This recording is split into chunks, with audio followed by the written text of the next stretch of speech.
Now, as gunshots echo across the wind-swept, snow-covered reaches of the wild Northwest, Quaker Puffed Wheat and Quaker Puffed Rice, the breakfast cereal shot from guns, present the challenge of the Yukon. It's Yukon King, swiftest and strongest lead dog of the Northwest, blazing the trail for Sergeant Preston of the Northwest Mounted Police in his relentless pursuit of lawbreakers. On, King! On, you huskies! Gold discovered in the Yukon. A stampede to the Klondike in the wild race for riches. Back to the days of the gold rush. With Quaker Puffed Wheat and Quaker Puffed Rice, bringing you the adventures of Sergeant Preston and his wonder dog Yukon King as they meet the challenge of the Yukon.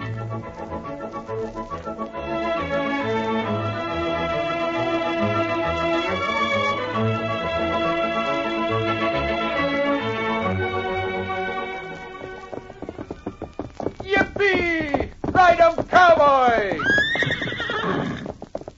Yes, sirree. Little wonder many a He-Man Hollywood movie star goes for this breakfast. It's swell-tasting Quaker Puffed Rice or Quaker Puffed Wheat with milk or cream and fruit. These king-size, ready-to-serve premium grains of rice or wheat pack a man-sized taste wallop. They're good for you. They're shot from guns. Yes, actually exploded up to 8 times normal size to make 'em crisp and tender as nuts in November. Tomorrow, sure, treat yourself swell. Enjoy this breakfast treat.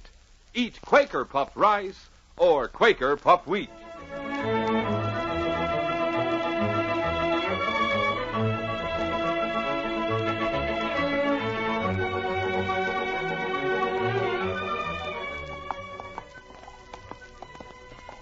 Sergeant Preston was recovering from a bullet wound, and the inspector had ordered him to take a leave. So he packed his saddlebags and rode into the hills northwest of Dawson, with King romping by his side. Both man and dog looking forward to 2 weeks of hunting and fishing. They spent the second night at the McLaren mine, and the following morning made their way to the top of the ridge between McLaren and Barton Creeks. Steady now. As the sergeant reined up at the top, he heard a volley of shots. Halfway down the slope, he could see 2 men who had taken cover and were shooting at each other. One of them had olive skin and dark curly hair. The other was blonde and dressed like a cowboy. The darker man's hunting cap and the cowboy's Stetson had been placed on the rocks in front of them. The sergeant laughed. Recognize them, King. Yes, a couple of old friends of ours. We'll give them something to think about, steady fella. He led his mount into a grove of trees and then dropped to the ground at the top of the ridge. Down, King. Down, boy. All right, you two, you're covered. Don't try to turn this way. Just throw your guns out in front of you. There is a skunk at the top of the ridge. Better do what it says, Pierre. No sense in dying to save that dollar and 2 bits. Raison. Monsieur, we will give you all the money we have. Maybe I'd better shoot first and collect afterwards. Mais non. Yeah, there's something mighty familiar about that voice. Who are you, mister? I'm that New York lawyer you ducked in the Yukon. Why so? It is only what you deserve for eating that little boy who asked to carry your bag. Don't sound like no lawyer to me. You're right, I'm a friend of his. I own the cafe you shot up in 40 Mile. But, monsieur, you have already put us in jail for that. We have paid you back for the damage.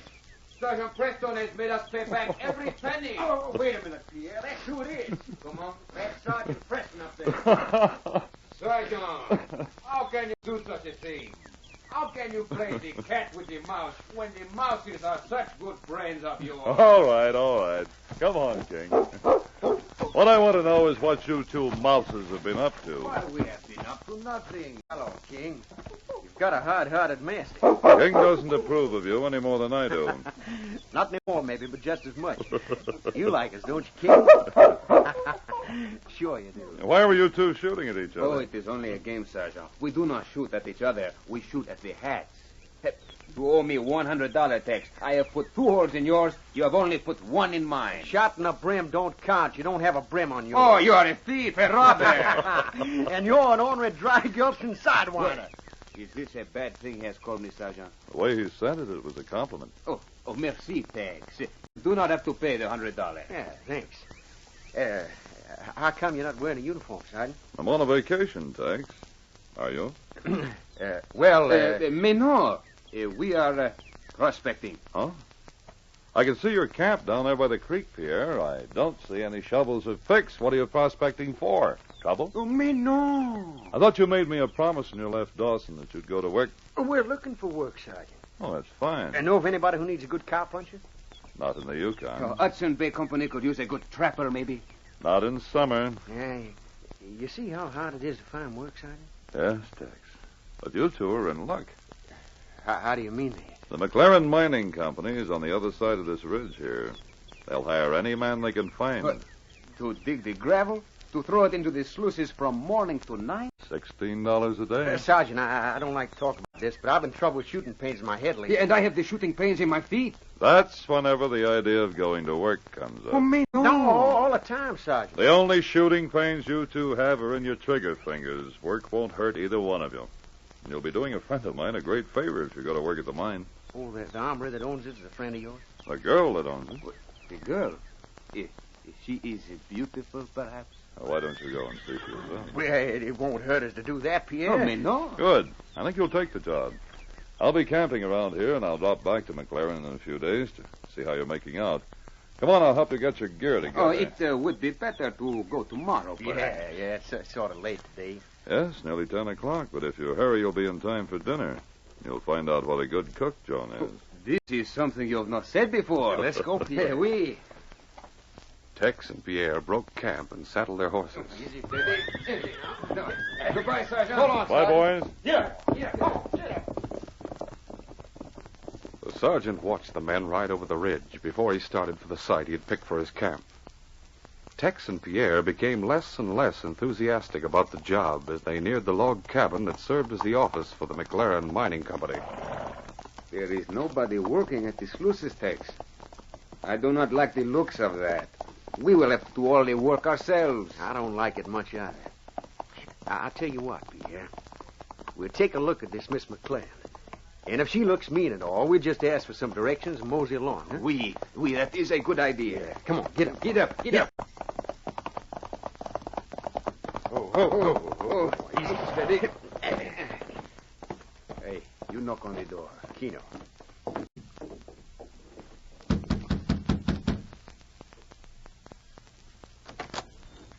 Good morning.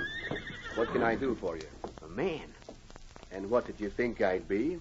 A ring-tailed baboon? The sergeant has played a trick on us. Is there a Miss McLaren around here? Why, sure. Why didn't you say that's who you wanted to see? Joan, And who are you? I'm Mike Shannon, the manager. That is not good. Who is it, Mike? Ma'am. You're Miss McLaren? Well, yes, I'm Joan McLaren. Well, we'd certainly like... It would be a great pleasure. We'd like nothing better, as a matter of je fact. suis très jolie. The money's no object. I'm afraid I don't understand. I think they're applying for a job. Really? That's right, Oui, ma'am. à votre service. Well, then hire them by all means. Oh, just a second, Joan. I remember where I've seen these two before. It was around Dawson, and they're as wild as a couple of wolves on a midnight prowl. Mister, nobody can talk about me that way without answering for it. Now, take off my gun belt. We'll settle this with our fists. See what I mean? But, Mike, with the way things are, maybe we need men who aren't afraid of a fight. How do we know Barton didn't send them here? Who are you? I'm Tex Carson, ma'am. And this is Pierre Gurley. À votre service. Who is this Barton, ma'am? Jake Barton. He owns the mine on the next creek, and he'd like to own this one. It's because of Jake and his men that we haven't been able to keep anybody working here. Barton didn't send you here, did he? Of course he didn't. You don't expect they'd admit it, do you? It was Sergeant Preston who sent us here. The sergeant? Well, that's good enough for me, Mike. You're hired, Tex, and so are you, Pierre. That's great. They'll be more trouble than they're worth. My mind's made up. Oh, all right, Joan. We'll see. Tex and Pierre went to work, and Mike worked them hard. At the end of the first 2 days, they asked nothing more than to collapse in their bunks. But on the evening of the third day, they had survived their unaccustomed efforts a little better. They were alone in the bunkhouse, and as Pierre cleaned his gun, Tex paced the floor. Yeah, I'm beginning to figure this all out. So? All this talk about Barton running off the hard hands here. You seen anything of Barton and his men? No. I have seen no one but Mike and the beautiful mademoiselle. Mike didn't want to give us a job, did he? No. And he's trying to discourage us from staying, ain't he? We.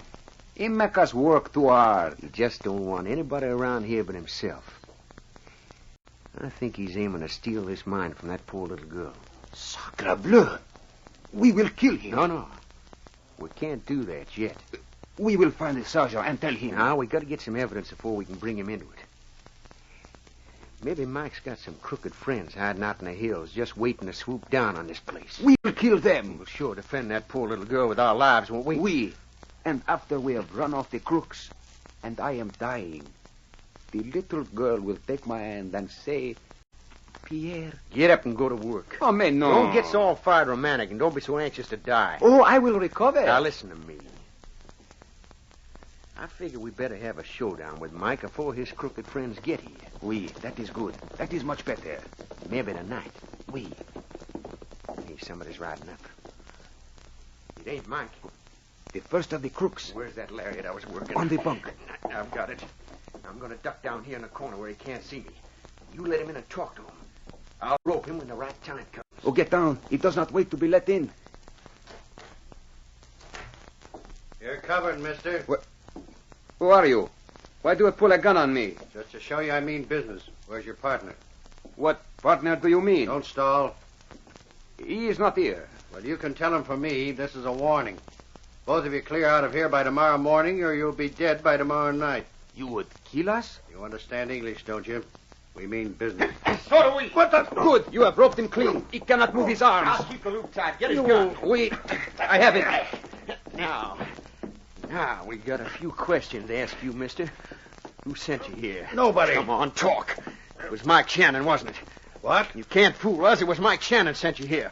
Well, as long as you know all about it. We know now. What shall we do with him? Don't shoot. I wasn't really going to do anything. Mike just hired me to put a scare into you. No, please don't shoot. Why, you miserable sneaking coyote, I wouldn't waste a bullet on you. We'll settle our score with your boss. Get that rope off you. You're going to let me go? Yeah. Take off your boots. What? Take them off. Sure.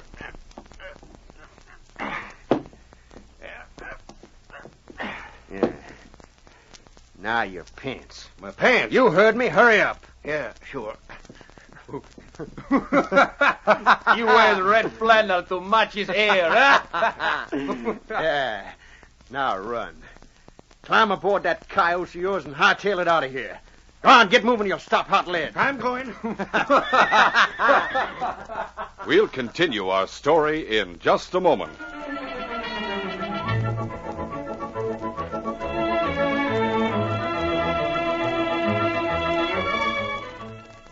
Everyone loves Quaker puffed wheat and Quaker puffed rice. The whole family goes for those famous ready-to-serve breakfast cereals. They're shot from guns. Yes, Quaker puffed wheat And Quaker puffed rice.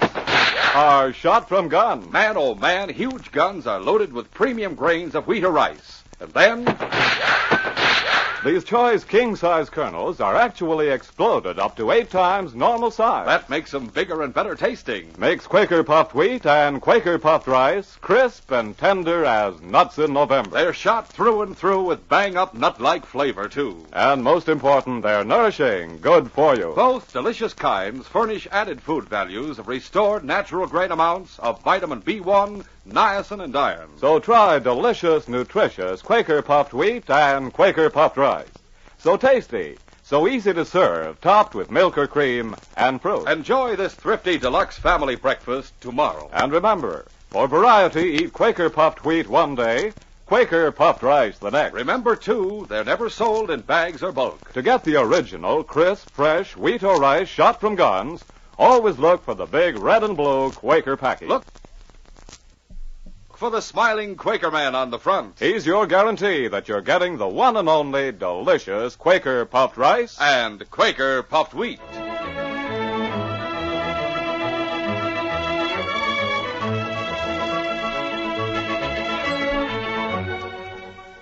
Now to continue our story.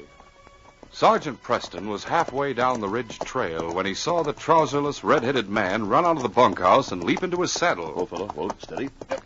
He dismounted and led his horse into the cover of the trees at the side of the trail. Quietly. A few minutes later, the red-headed man's horse pounded up the trail past the spot where the sergeant was hidden. Get up there! Come on! Get up there! Get up! Come on! Get up! King, that's one of the men we've seen around the Barton mine. I think we'd better follow him. Steady, fella. Easy. Come on now. Get up. The sergeant followed the rider as closely as he dared. He lost sight of him, but of course King could follow his trail closely. And nearly half an hour later, the sergeant reached the Barton mine on the far side of the red bush. He dismounted in a grove near the main cabin. The red-headed man had pulled up in front of it. It's dark, King, and the window of that cabin's open. I think we can get close enough to hear what's going on. Come on. The sergeant could hear loud voices coming from the open window, and at last he and King crouched in the shadows directly below it.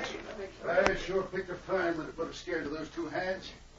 Not only take your gun away, but your pants, too. I told you how it happened. Why didn't you keep your eyes open? All right, I should have.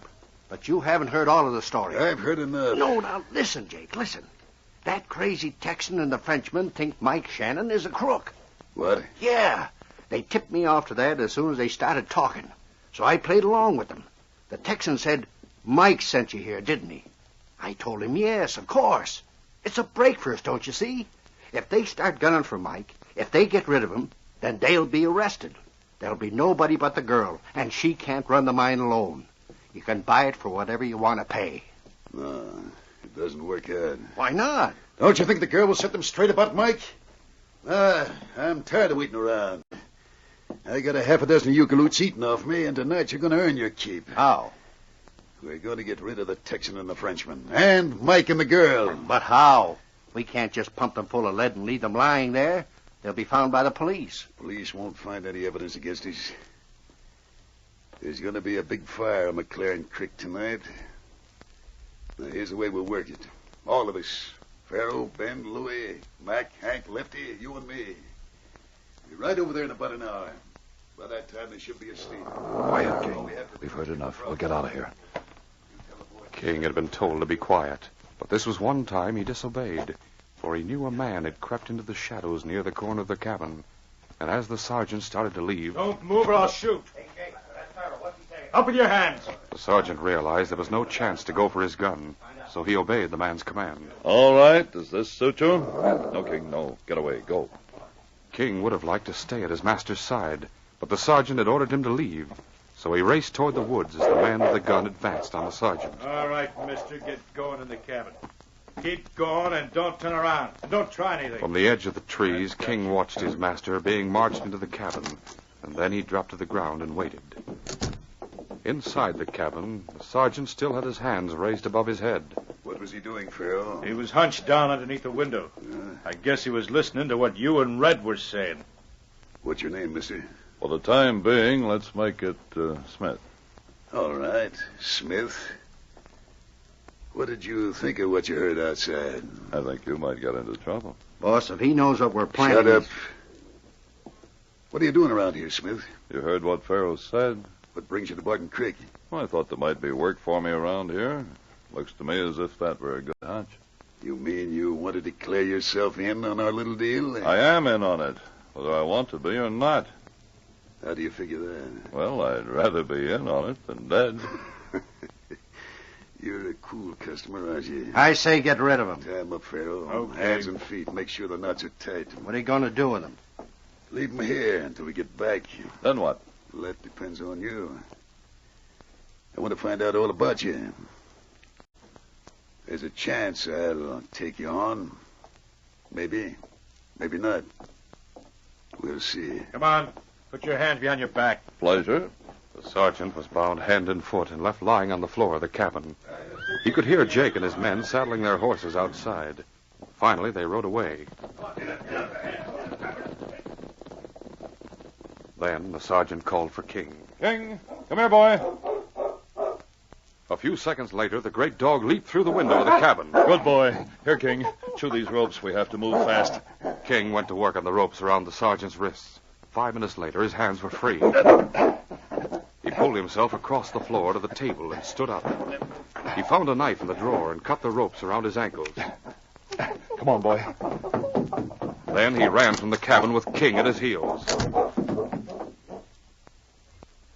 On the far side of the ridge, Tex and Pierre had put out the lamp in the bunkhouse and were standing, their backs to the wall, on either side of the door. Why does Mike not come? We saw the light go out in the office. Maybe he stopped at Jones' cabin. Here he is. Quiet.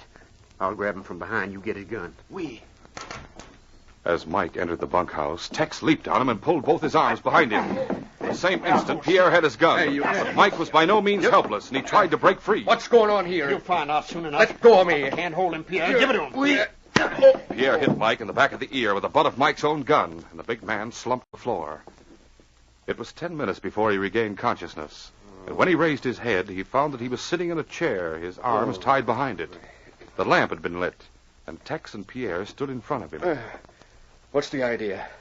What's the idea of tying me up this way? Your red-headed friend should have reported to you before he lit out. What are you talking about? I guess he was scared to tell you what he told us, huh? My head. You will feel worse before we finish with you. Where's your gang hiding out, Mike? What gang? We know. The redhead told us. You want to get rid of us. You want to steal the mine from the little girl. I give up. It is a good thing. We are going to find the sergeant, and he will take you to jail. Look, I've always figured you two were crazy, but now you're abusing the privilege. Make a little sense.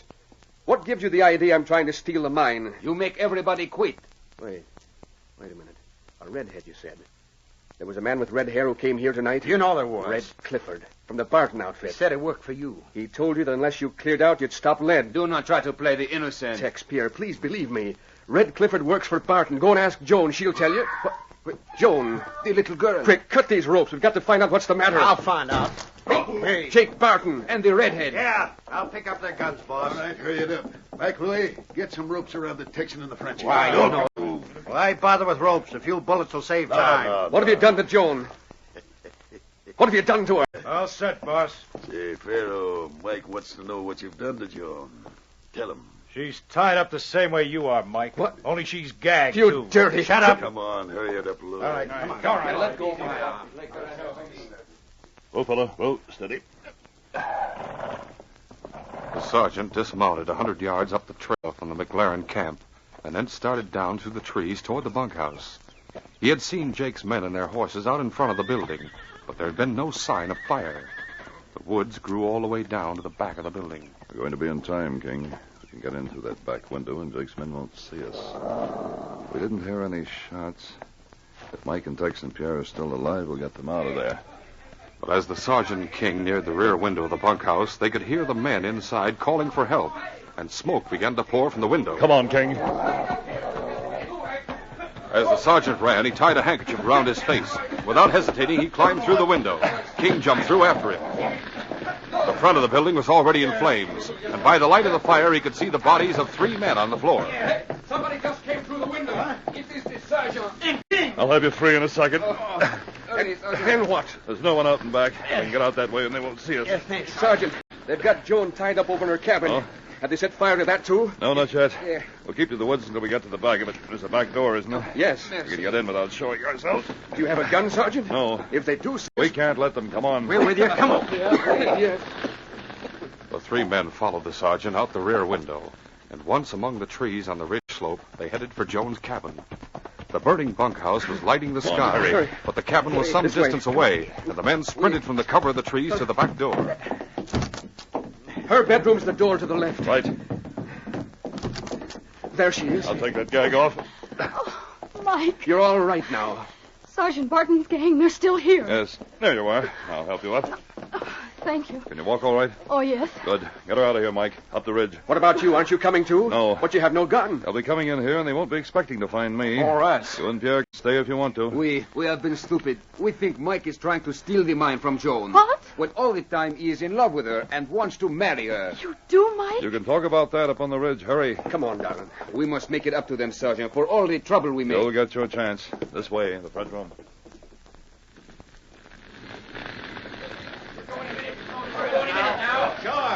Jake and his men watched the fire until the roof of the bunkhouse fell in. That does it. Now the girl's cabin. Get up there. The men urged their mounts along the bank of the creek, intent on finishing their murderous chore. Jake rode in front of the others, was the first to rein up in front of the cabin, and the first to leap from the saddle. Did you see any coal oil in here, Pierre? There must be some in the kitchen. All right, come on. Jake was also the first one through the door, but he had only taken one step before he dropped to the floor. Boss! Boss! Oh! As Farrell knelt over Jake, the sergeant brought a piece of wood down on his head. I've got Jake's gun. Get Farrell's, Tex. Yeah, I got it. Here come the others. Drag these two out of the way, Pierre. Quiet, King. Let them all get into the room, Tex. All right, Sergeant. Come on. Let's get over it. Boss, where are you? Up with your hands, all of you. Who's that? Don't try to turn around. Just drop your guns and raise your hands. I know that voice. We've met before, yes. All right, Pierre, light the lamp. Me, we. Pierre. And the Texan. That's right, Red. And Smith. How in The name is Preston. Sergeant Preston, Northwest Mounted Police. You're all under arrest in the name of the Queen. The Frenchman and the Texan. They were tied up in the bunkhouse. We left you tied up at Jake's. My dog set me free, Red. What? Yeah, Red. And the sergeant got us out the back window of the bunkhouse. Now look, Sergeant. You know this was all Jake's idea. You were all in on it, and now all of you are going to jail for attempted murder. This case is closed.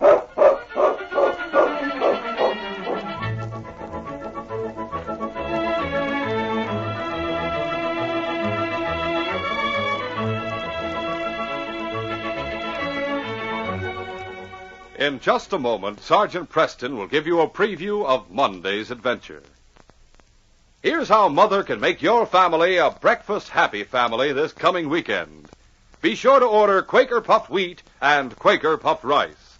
Just one bowlful of this swell-tasting, ready-to-serve cereal shot from guns, and you'll say nothing tastes so swell, except maybe 2 bowlfuls.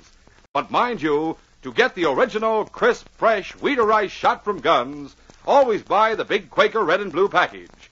Quaker puffed wheat or Quaker puffed rice is never sold in bags or bulk.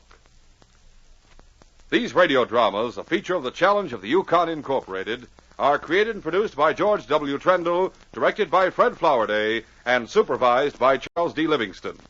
The part of Sergeant Preston is played by Paul Sutton. They are brought to you every Monday, Wednesday, and Friday at the same time by Quaker puffed wheat and Quaker puffed rice, the breakfast cereal shot from guns.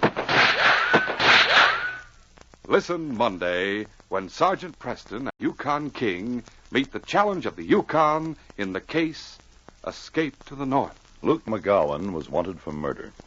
It was my job to find him and bring him in to face trial. The trail was one of the longest and hardest I've ever known.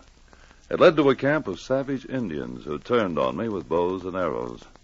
I thought my time had come, but, well, mighty surprising things happened to bring an unexpected end to this adventure. Be sure to hear this exciting adventure Monday.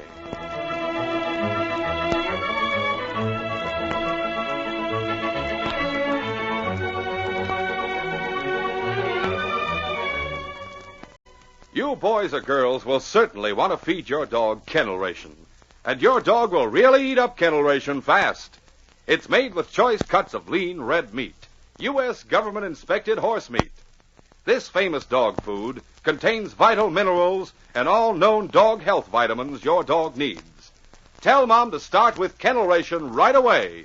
See how happy your dog is when he gets this food he loves. Have Mom get kennel ration. First in canned dog food.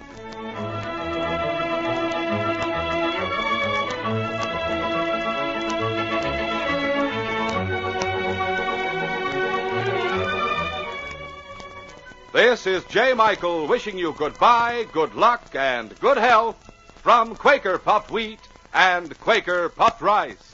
So long. This is ABC, the American Broadcasting Company.